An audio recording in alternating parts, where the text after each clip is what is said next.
back on the Exit 52 podcast. It is Friday, December 15th, 2023. Year's coming to a close here. It's about to be 2024. Funny how that works. Time. My name is Jake Louque. I'm joined by Spencer Nathaniel Schultz, sporting an interesting hat there. Is that a Jameson Baltimore Ravens collab that I'm seeing? Yeah, it is. I don't know where I got this. Got a couple of them last year in some capacity somewhere. Super comfy. I like it a lot. Got a couple. Damn. Two of them. Huh. Interesting. From at like a bar, and the franchise took one. Okay. All right. That's fine. I was just saying, if you got one laying around, listen, you know who to think of. Oh, the Irishman himself, the Robert De Niro. That's me. That is me. And we are here on another preview pod. Ravens in an interesting spot. We've been talking a lot of Ravens this week. We did the jumbo set on Tuesday night. We were in studio with Rita last night at 105.7. I actually just got off 105.7 again with Tim, talking some more Ravens there.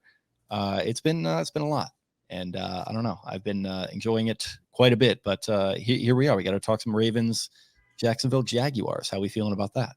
I'm excited for this one. Primetime football game. Back-to-back primetime football games. 3 out of 4 primetime football games. Who knows? Maybe 4 out of 5. Primetime football games. We'll see what happens down the road. But please no. Oh, so terrible that would be. No, I have a wedding on New Year's Eve. I can't do that. I don't want to be the guy that's streaming it on my phone. And what is wrong with that? It's a New Year's wedding as it is. I went to a wedding on New Year's Eve last year. Look, I know I'm preaching to the choir here. You can keep going. I'm aware how that sounds, me saying that to you, but continue. I went to a wedding on New Year's Eve last year. That's college football playoff.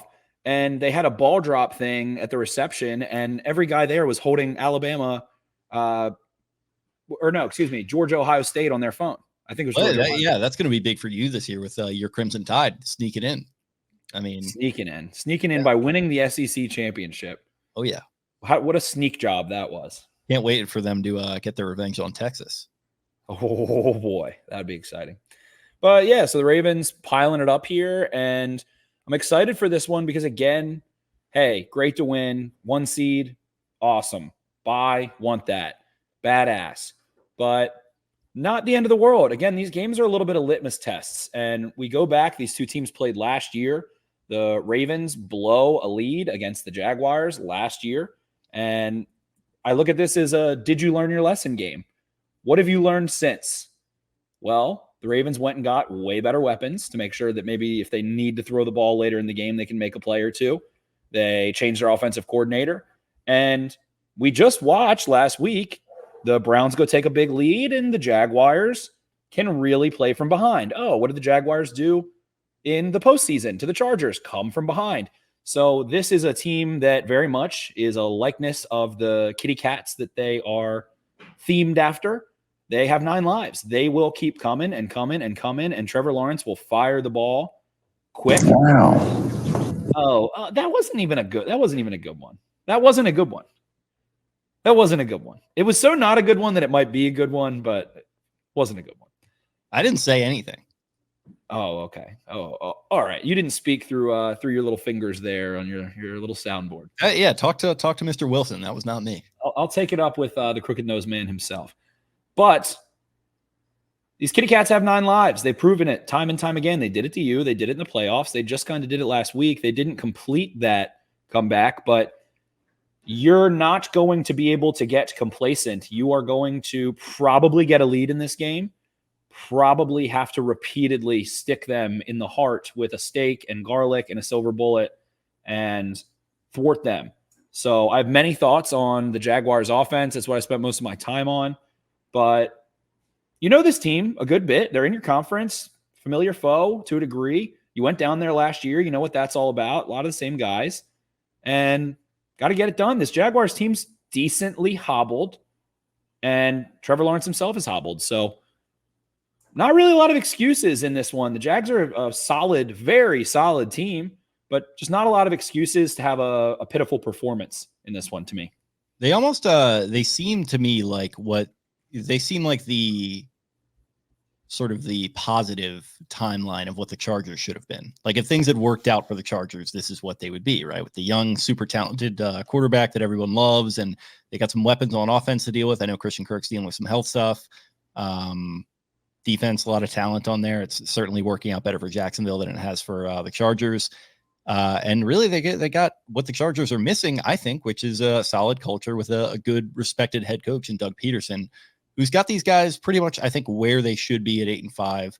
I know people were maybe expecting more from them, but the progression isn't quite as linear as a lot of people like to think, where it's like, oh, you win a playoff game, now you have to go and win another one. Now you got to. People think that you need to like stack this stuff and stack it just because we saw the Patriots kind of take their reign and never give it up, and then we saw it again with the Chiefs more recently. They're just a very solid, kind of very respectable contender within this AFC. So yeah, I'm expecting it to be a tough one as well. I like that comparison you make to the upside down of the Chargers. And it reminds me kind of the movie Us. It's like Trevor Lawrence goes to Jacksonville. The city loves him. The organization makes the right kind of moves. They go get a experienced, offensive, competent Super Bowl, recently winning Super Bowl head coach who likes to serve ice cream. And meanwhile, underneath of the Venice Beach boardwalk there's Justin Herbert with the Spanos family relocating and being the second fiddle and not having weapons and not getting protection and getting all the nasty narratives about him, while Trevor Lawrence has kind of avoided all of that, and they have that collision course in that game. So I like that comparison a lot. Took a pretty deep dive when I started watching the Browns defense against the Jags offense. It just quickly stood out to me and reminded me that Trevor Lawrence, I think, is very cut and dry on what you have to do to beat him. You have to pressure him. Trevor Lawrence stinks when he's pressured, especially as opposed to when he's not pressured. Passing grade, PFF, 18th when pressured. Third lowest completion percentage when pressured, only 44% of his passes. He's thrown 5 touchdowns and 6 interceptions. He has the 4th highest turnover-worthy play percentage. 20.6% of his pressures turn into sacks, which is the 7th highest figure in the NFL. His passer rating when he's pressured is only higher than Mac Jones, Zach Wilson, and Bryce Young this year. It's a 55.6. The upside down of that, is when kept clean, he has the 4th highest passing grade. He has the 3rd highest big-time throw rate. He has a 101 passer rating, 12 touchdowns, 4 interceptions. Has only been pressured on a league low 29.6% of his dropbacks. I think it's simple. I'll dive deeper into it, but he's a little hobbled. The Browns got him off kilter. He did make some plays late in that game, but if you pressure him, you can win. You will win. You have to hit him. He is only responsible for 12 of his own pressures this year. PFF likes to credit, and I love the stat. They like to do, is it the quarterback's fault or a blocker's fault that the pressure happened? Only 12 of his pressures are self-inflicted, which is the 4th lowest total among qualified passers. Joe Burrow only had 4 this year, which is nuts. Obviously, has missed some games, but when you look at this kind of offensive line, they're missing Cam Robinson. Their tackles aren't great. They do have big Scherf the Sheriff at right guard and a couple okay interior offensive linemen, but they don't run the ball very often, only 38% of the time. They don't run a really high rate of play action, so it's a lot of straight drop back. The one thing they do, though, is get the ball out quickly. 54% of Lawrence's dropbacks, the ball comes out in under 2.5 seconds, which is the 4th highest rate in the league. So to me, that says, what do you have to do to this guy? You have to, number one, get pressure. That's a very overarching statement. That's too much of an oversimplification and generalization, but you got to press them. If you go play press and man match concepts, then that's going to force Lawrence to either beat you quickly or hold the football where you have more of a shot of getting pressure. And despite how he has been good when he gets the ball out quickly, he has 8 turnover-worthy plays on quick passes, which is the 7th highest figure in the league. And the percentage there is 9th highest. So if you can get him to hold the ball, he's also average. He does play a quick game, a cerebral game. He kind of reminds me of just like 80% of Andrew Luck. Like he doesn't quite have the physicality, and he's very similar in many ways to him, though. But I just think you got to play a lot of press. They are down Christian Kirk, who I think is probably the most underrated wide receiver in the NFL. So that's going to put a lot of onus on Calvin Ridley and Evan Ingram. Evan Ingram been shouldering a huge load here.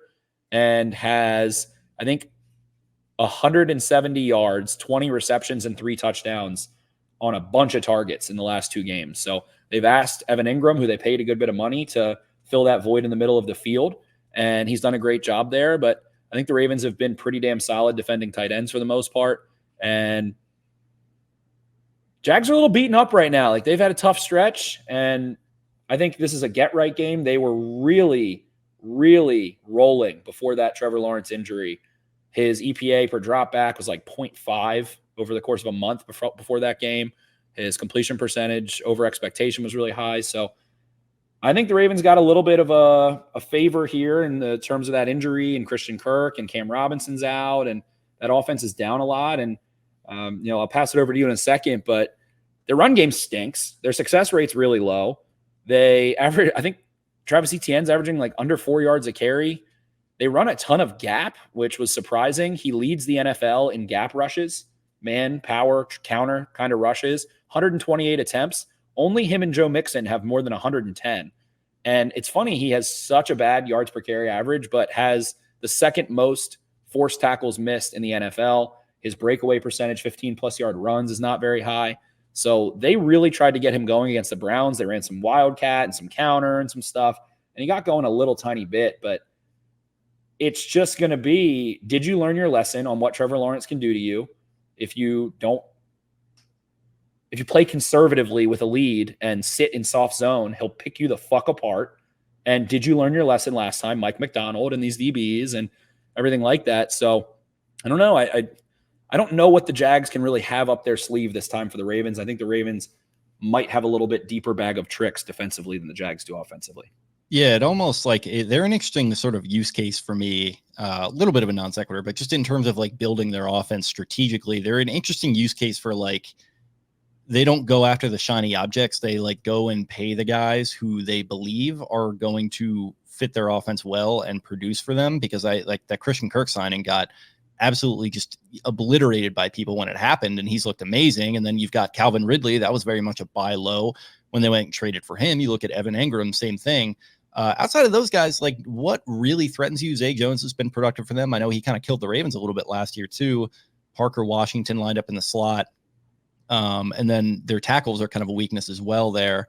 It just as far as the PFF grades go, you got Walker Little left tackle, and then Anton Harrison there on the right side. They're both within the 50s as far as PFF grades go. But yeah, very pass heavy. When you look at the RBSDM stuff over the last month, top 5 as far as drop back efficiency. So their passing game, and then in the rushing side of things, they're pretty far down there. And the Ravens are much more well balanced in that regard. So yeah, I think McDonald is he's got his work cut out for him, but it also does seem like if you can kind of contain this passing attack, and it's going to be easier said than done, obviously, you might be able to make him a little one-dimensional and have a little bit better of a performance than you did last time against them. And I think going up against a Rams team that does so many interesting things in the passing game, you're not quite dealing with probably that level of schematic kind of cunning as you would be with a Sean McVay. It's still probably going to be pretty good.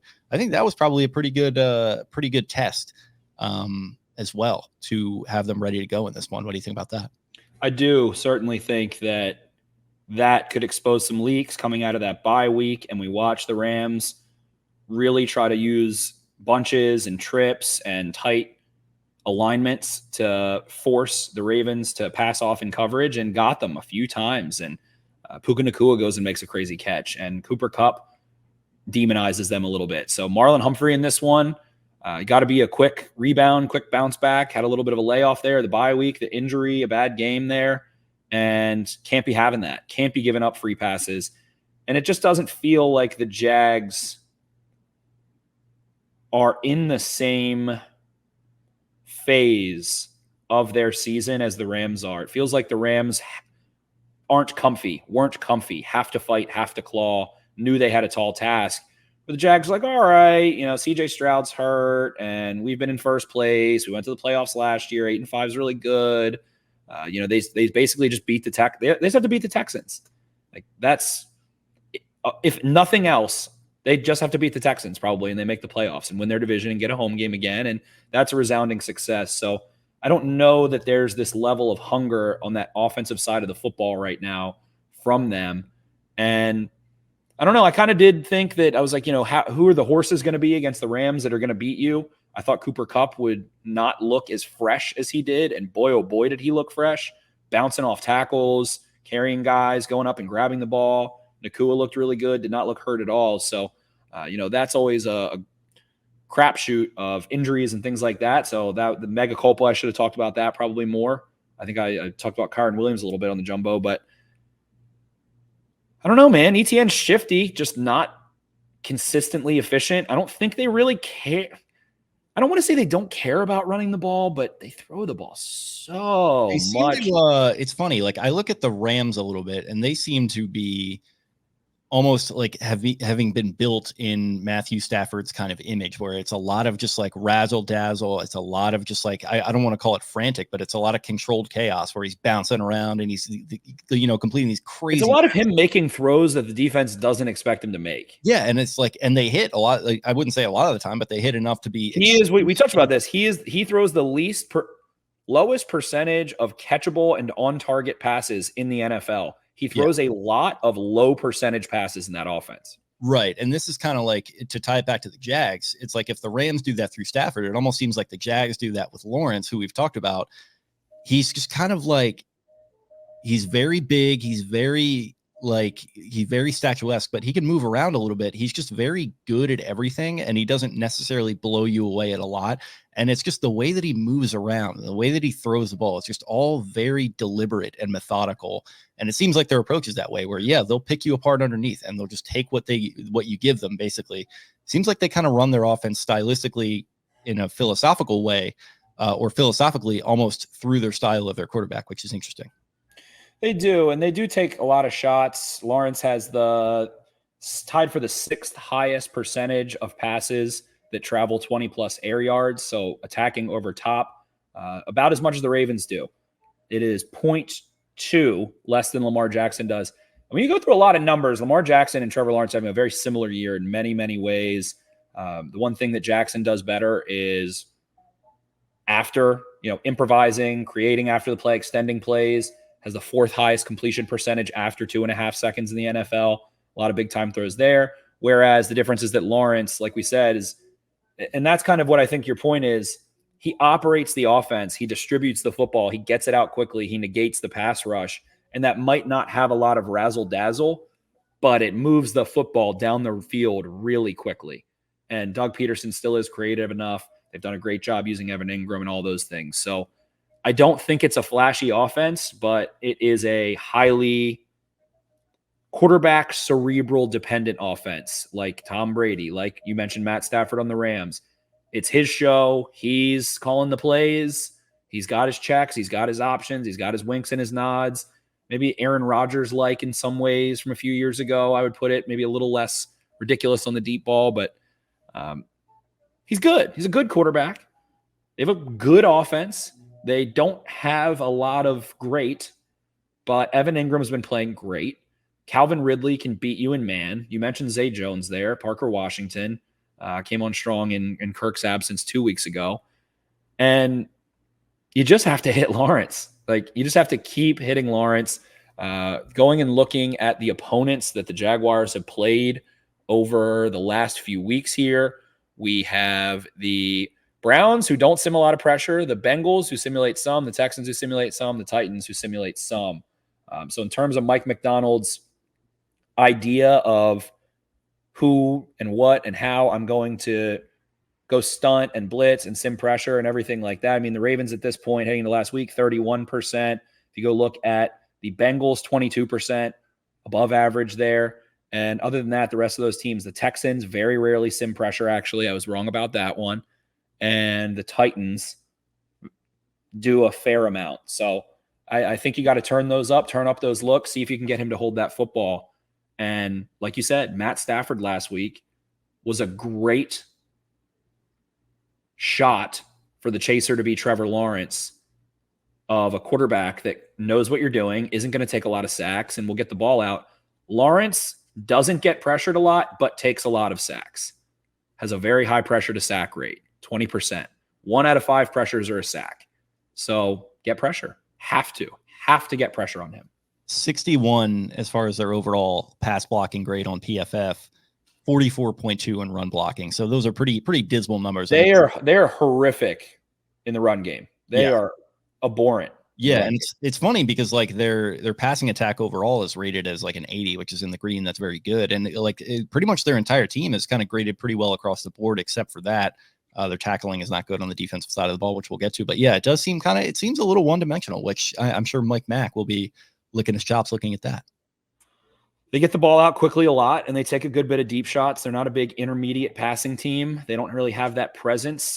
Calvin Ridley, will beat you on that sideline, but Calvin Ridley, and they both went to Alabama. Shout out Alabama. They very similar to Amari Cooper. I feel like Calvin Ridley, very similar players, careers, level of talent, quiet, other than Ridley's, incident with sports betting and stuff, but kind of more quiet guys, very good route runners, maybe not the most scary after the catch, but they make plays. They're pros. They're good. They create separation. Very, very, very good pro outside wide receivers. So I think that's kind of a familiar foe. And I don't know. I'm just curious. I'm curious to see how much man coverage Mike McDonald plays. That's Calvin Ridley's bag, is beating man coverage. But you got Roquan Smith and Patrick Queen and these safeties. You can, we talk about shade and bracketing and that kind of stuff. You can have a corner play outside leverage. You don't have to shade a safety necessarily, but you can have a linebacker run underneath like we see Roquan Smith do so often. Line up, mugged up over the A gap, and then run over Calvin Ridley's side and get your eyes up and see. It'll at least make Lawrence hold the football. So curious to see. I think my one question for Mike Mack, my Black-Eyed Susan Spice's hot take is Mike Mack at the end of his bag? Like, have we seen the full bag? I feel like the sim pressure is kind of eventually, finally running its course to a degree. They've seen most looks. I think you can pick up on tendencies. Queen and Matabike like to stunt a lot. They don't stunt Jadeveon Clowney inside that much. They haven't really been lining him up inside. This is a good game, too. We haven't really seen Matabike and Pierce dropping back a ton, which they were doing a good bit. So with Lawrence wanting to get the ball out quickly, maybe this is a good game to, again, get back in that bag and see how many different looks you can throw at him, get him to hold the ball. And if you get them into a negative game script and you're talking about pass-heavy situations toward the end of the game and you know what they're going to be doing, that's going to be a good opportunity to see if you can put some of those things to the test. I mean, they won that game in LA by, on that critical fourth down play where they dropped Pierce and whoever else it was on that final play. And then they obviously rushed Mullet and they forced the intentional grounding. So yeah, maybe some kind of key signature play like that will show that there is more in the bag there. But yeah, I mean, it's a good point, man. I mean, for all this talk of him as a wonderkind and all this anxiety about losing him, which obviously that's still very much a real thing, how much can you really do over the course of these NFL seasons that are just so long and they just continue to get longer and longer, and we're just going to milk this thing for all it's worth, and they still got another month to go here. But yeah, I mean, I guess for me, putting a button on it with the defense, I want to see Marlon Humphrey get put in some good situations and start to build that confidence back up. And I'm interested to see what happens with Kyle Hamilton. He had the little soft tissue thing, not nearly as bad as people were kind of fearing. And he's already been practicing 2 days in a row here. Sounds like he might be ready to go. So it's almost like, do you play him and then rest him on that trip out to San Francisco, which obviously that's a big game. It's a big measuring stick game, but it doesn't have a ton of import as far as AFC playoff permutations go. It's a big entertainment value game, but not a lot of implications in that one. So I think those are all good questions. Or permutations. Flipping on and over to the other side of the ball, you mentioned getting the Jaguars in a negative game script, which is something that Trevor Lawrence and the offense do seem to be quite comfortable with, considering some of the comebacks they've made, particularly against this Ravens team. We already mentioned all those. But what do they like to do? Well, in terms of bringing pressure, the Jaguars blitz just above league average. On pass plays, just above league average. On run plays, just above league average. They simulate pressure, just above league average. They stunt, just above league average. They stunt on passing downs, just below. And they run, stunt, right around league average. So not really heavy one way or the other, right? Keeping it balanced, keeping it mixed up in terms of what they do. On that defensive side of the football, they are completely led right now by Mr. Josh Allen, the Kentucky boy, himself, who I did love a lot coming out, and took a little bit of time there. PFF has him with, I think, 61 pressures, 82 pressures. I'm all over the place. 69 pressures, 15 sacks, 12 quarterback hits, and has 31 stops. So has been an absolute force for the Jaguars. Player that's going to get a $100 million contract, it looks like. Last year had a very nice year. Kind of like a Matt Judon, a lot of pressure, not a ton of sacks, and then has doubled the sack production this year in year 5, I believe, on that 5th-year option for the Jaguars. So with him, he's the headliner. They have Trayvon Walker, who has not come into his own yet, but is a very solid player overall, younger, inexperienced. Kind of reminds me in ways of Patrick Queen, that he wasn't a very experienced player and got drafted very high, being the number 1 overall pick. But I think the tools are there. I think the tape was good enough. I think he'll grow into his skill set enough to make some noise. In terms of pass rush elsewhere, they have really not much. K'Lavon Chaisson has 2.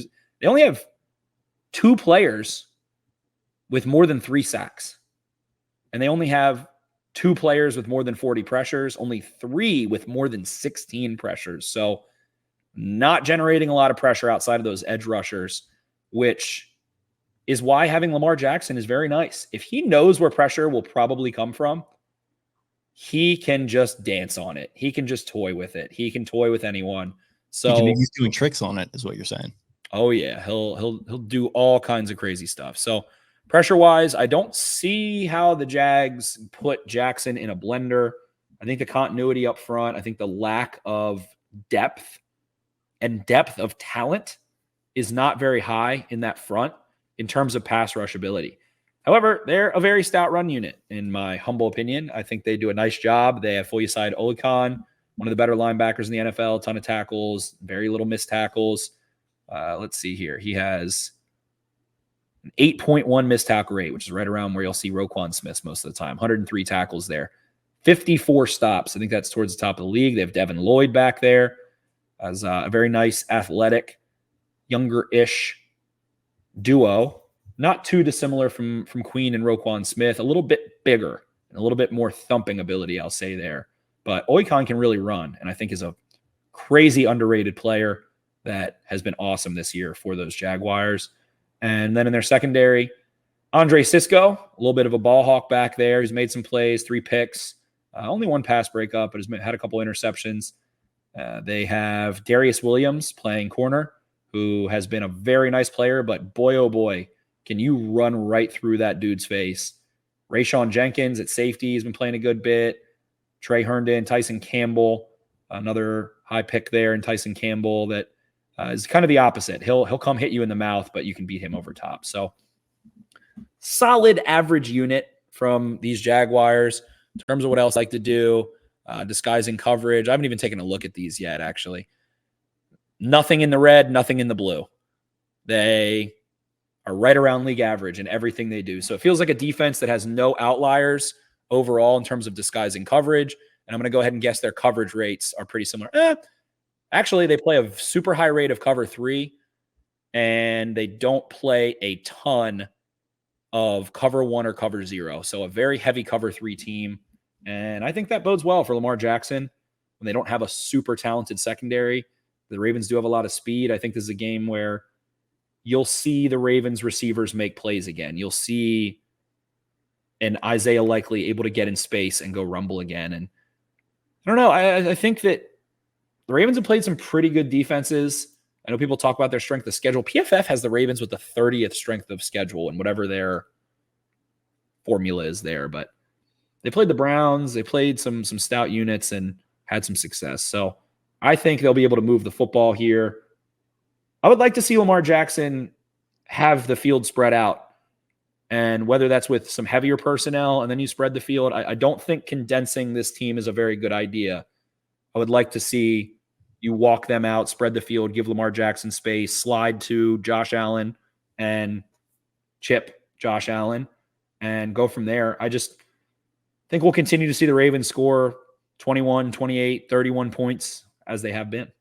Yeah, and what stands out to me is that 57 tackling grade that is in that orange category, which isn't great, obviously. So it kind of screams to me. You talk about spreading it out.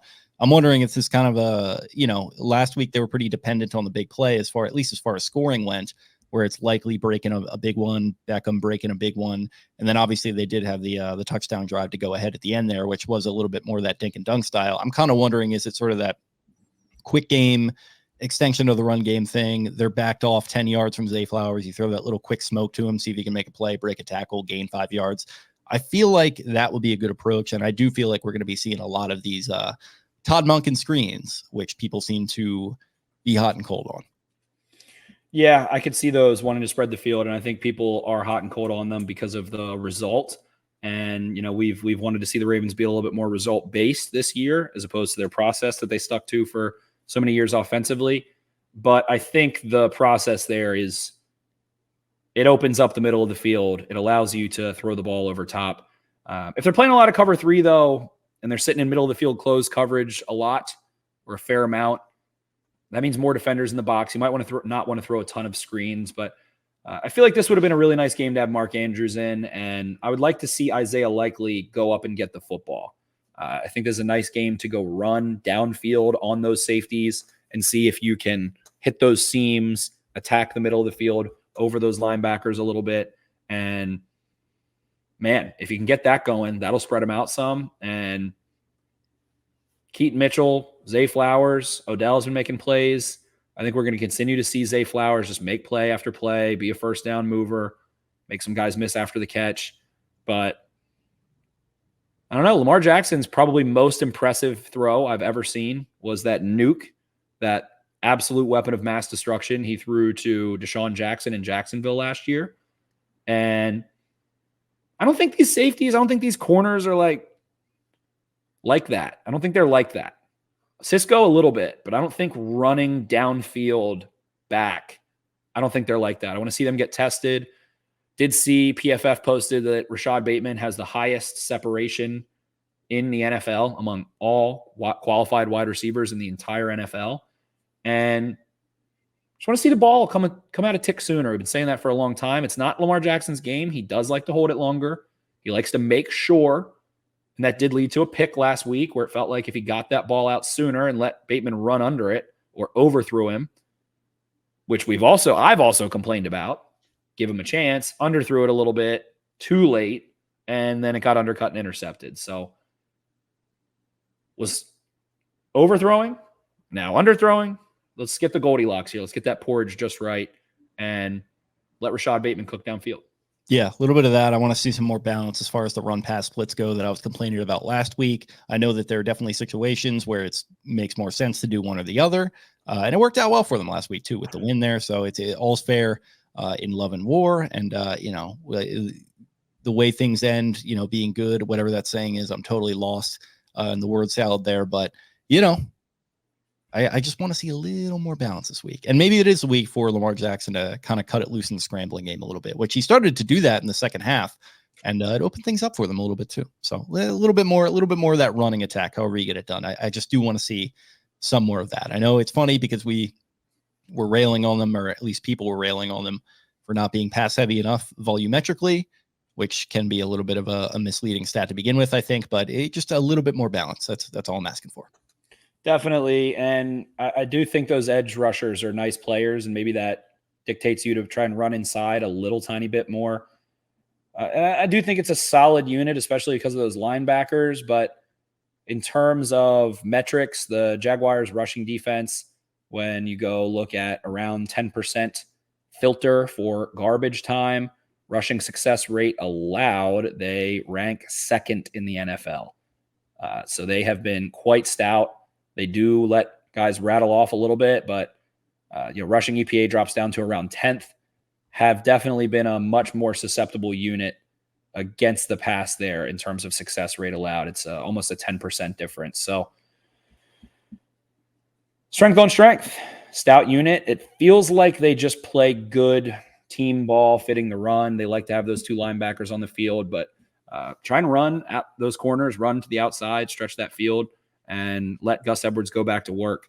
And I don't know, it feels like a get-right game for the offensive line in that sense. Pat Ricard, I feel like, is a nice weapon against them. And I don't know. It's prime time. Lamar Jackson likes to run around a little bit more in prime time, try and break some runs. So see what those guys have in store. But I think with the way they align with everything we looked at, it's a game we might have to push the ball a little bit, which they did last week, not quite as efficiently, but somewhat successfully. Jackson with 3 touchdown passes over 20 air yards, if I'm not mistaken. And got to keep doing it. Keep pushing. This is why you brought Todd Monken in. This is why you drafted Zay Flowers. This is why you brought in Nelson Aguilar and Odell Beckham and have continued to push behind Rashad Bateman and got a lot of speed. Isaiah Likely's fast, man. He's definitely faster than Mark Andrews was. I think there are some elements he's definitely looking to provide that are a little different from Andrews, just in terms of like athleticism and skill set in that capacity. And him not having attention on him is a good thing. Like him not being as good, this is stupid, but him not being as good as Mark Andrews allows him to sneak out a little bit more from some tight alignments. And we see that result in a blown coverage where they were like not worried about him. I feel like that never would have happened if Mark Andrews is on the field. If he goes in motion like that, you make sure that guy's covered first. And if they were running out the 3 stooges there at wide receiver again this year, which they very much are not. Correct. So solid team in Jacksonville. When you look at the spread and everything, we can get into predictions. The spread is currently Ravens -3, money line Ravens -171. The over-under is 42.5. This game will kick off in Jacksonville Sunday night, the 17th at 8:20 p.m. with a nice 62-degree overcast. Both teams 8-5 against the spread. The spread has not changed a ton here. And again, Jaguars injury report currently has Travis Etienne questionable with a torso injury, which would be a devastating loss. I do think that one of their backs tore the Ravens up last year that wasn't Etienne. Somebody had a good game against them last year, I feel like. I just feel like Zay Jones had a massive game kind of out of nowhere. I think one of their backs had a really nice game. I'm not sure who it was. Kirk obviously out on IR. Cam Robinson on IR. Ezra Cleveland, the guard they traded for, questionable. Andre Sisco, questionable with a groin. Trey Herndon, the cornerback, has a head injury and is questionable. And their backup running back, Dearness Johnson, is also questionable. They did bring in Tank Bigsby, who I was decently high on and has not looked very fluid so far. I also don't know what his status is on the injury report. I probably could look it up pretty easily. But Trevor Lawrence, I mean, like, he's probably not 100% right now after what happened a couple weeks ago. I think he's fine. I think he's okay. I think his ankle is probably a little stiff and swollen. Even that, though, like that, you know, that can lead to some things. I know he looked okay last week, but like they did lose. And he didn't look okay. He had a tough game, and then it was kind of like the same thing. The Browns let off the gas pedal, start playing a little bit more. You just can't let off of him. If you start playing soft, it's like a Brady or a Manning or a Luck or someone like that. That is what makes him good. He will chew you up quick, getting the ball out underneath. Bam, bam, bam, bam, bam, bam, bam. Tempo, tempo, tempo. 2-minute drives. He will slice you up. Yeah, he's a rhythm guy for sure. Yes. So don't let him, if you get a lead in this game, which I think the Ravens are going to, I think that's how the Jaguars are built, and I think that's how the Ravens are built. They do every week. Correct. So then keep getting after him. Allow a big play. Do not let him get in that rhythm that you just mentioned. I think that's the key. And I'm going to look at Odafe Owe in this one. Was coming on really strong for a bit. Ton of pressure, a couple sacks in there. Feels like he's quieted down. Not sure if he's a little dinged up or something. But let's see Odafe Owe go make some plays in primetime. It feels like he does that a lot in primetime. He'll have a nice game under the bright lights. You've seen him do it against the Chiefs, against the Raiders. Did it, I think, this year. I think he had a sack against the Chargers. Oh, I did? Maybe. Who knows? There's not a website that can figure that out. No way to look that up. I think he did, though. I think you're right. So I want to see Odafe Owe have a day in this one and be relentless and be fast. Have a day. Pass rush. Have a day. Justin Madubuike, keep doing what you're doing. And I think the key to this one, force at least one turnover from Trevor Lawrence, whether it's a strip sack or an interception, and they need to have at least 3 sacks. I think that's a nice mark. I think if you get those things done, you can disrupt Trevor Lawrence enough. I think this offense should be able to put up at least 20 and go get a win. Clowney, 4 games to go here. We got to get a couple more sacks. We got to hit that double-digit mark. I need it. Have to. Okay. Is that all we got? That's all we got. I guess predictions here. I'm not going to buck my trend now, I guess. Primetime, Trevor Lawrence. Did you learn your lesson? I think this team has learned a lot of lessons in the last year or two. And I think the lesson they learned is I would be surprised if Harbaugh is not saying exactly what I'm saying. My shirt is inside out, is it? Nope, it's not. No, you're good. Trevor Lawrence sliced us up. We got to step on their throat and keep our foot there. That is, I guarantee, the type of sentiment that Harbaugh has after what happened last year there. So unfinished business, all that rah-rah stuff. I think the Ravens go ahead on primetime, put up 3 touchdowns, maybe 2 field goals, 27 piece, somewhere around there. And let's go Jaguars. Please say it. I don't know what you want me to say. I just want to hear what you say, and then we'll decide. 27-23. Oh, so anyone listening that was just listening to 105.7, I guess as you're listening to this, it was last night, but I was on with Tim, and I predicted Ravens would win this one 27-21. Okay. We've been in pretty lockstep. What is I think you've had a nice gauge so far. I think your tummy's been steering you in the right direction. What does your tummy say about this game? Yeah, it feels like I'm kind of feeling sort of a similar one to last week, maybe a little bit of some frustrations here and there. I think they're still kind of working out the kinks here, man. Like the offensive line, they held up really well, but they're platooning a ton last week. We'll see if that continues. It's going to be, you're going to have your hands full with Josh Allen, whoever's going to be lining up next to, or, over top of him. So yeah, we're going to see what happens, but I think it's going to be kind of another exciting game, another barn burner. Ravens just seem to play in those this year, and more often than not, they've been winning them. So that's kind of the direction I'm going. Prime time. Oh yeah. Big game. Big game. I think this one with a win kind of officially, I already said the division's over. I still believe that. I think this one pretty much officially locks the division up. The Ravens pretty much gets them to 11 wins with 3 to go. That's a good fucking year. It is. That is a damn good year. And really, like, I'm pretty buttressed confidence-wise by what I saw last week. Like, they got off on the right foot coming out of the bye. Like, if they were to go out there and lose that game, and they would have been in crushing fashion again, all the narratives and all the bullshit would start to puddle up again, and we would have to have these conversations about blown leads and all this kind of stuff. And are they going to kind of bottle it, as they'd say over in Europe? But they got a big galvanizing win, and that builds a ton of confidence for you. And obviously that's a little bit more the meatball fan side of things, but obviously it does affect your team morale, and it probably affects your game planning. It just makes you more confident. I feel like they're confident rolling into this one. And I think once again, like I said, it'll be close. It'll be a battle, just like I think all remaining 4 of these games are going to be a battle, but I expect them to come out on top. We've had their fun. We've, poked at Juan Harbaugh a little bit here earlier in the year when they suffered those 2 losses that were tough. But like I said, way more often than not, they've been on the right side of these things. So go ahead and do it again. I do want to correct myself. They already played the Texans twice and split those. The Jags are now in week 15. They are 6 weeks removed from their bye week, getting throttled by the Niners. I swear to God, the AFC South exists in this alternate dimension where each team plays each other like 6 times a year. Like, I feel like every Sunday I turn on my TV, the Texans and the Colts are like the Jags and the Colts, or the Titans and the Colts, or like the Texans. And it is always the Colts too. I feel like the Colts play 10. Yeah, it's insane. Like they're like they're in the upside down. They're I feel like it's because on Red Zone, I think they have a lot of. This is my stupid logic. I bet they have a lot of 1:00 games because they're the least exciting division probably. That didn't turn out quite that way this year with the NFC South. Probably a lot of 1:00 games, so they're always on Red Zone. On Red Zone, Gardner Minshew is always on Red Zone all the time. It's crazy. I feel it's just like I don't need to belabor the point. Obviously, it's very stupid, but like I do feel like these teams just are in this like.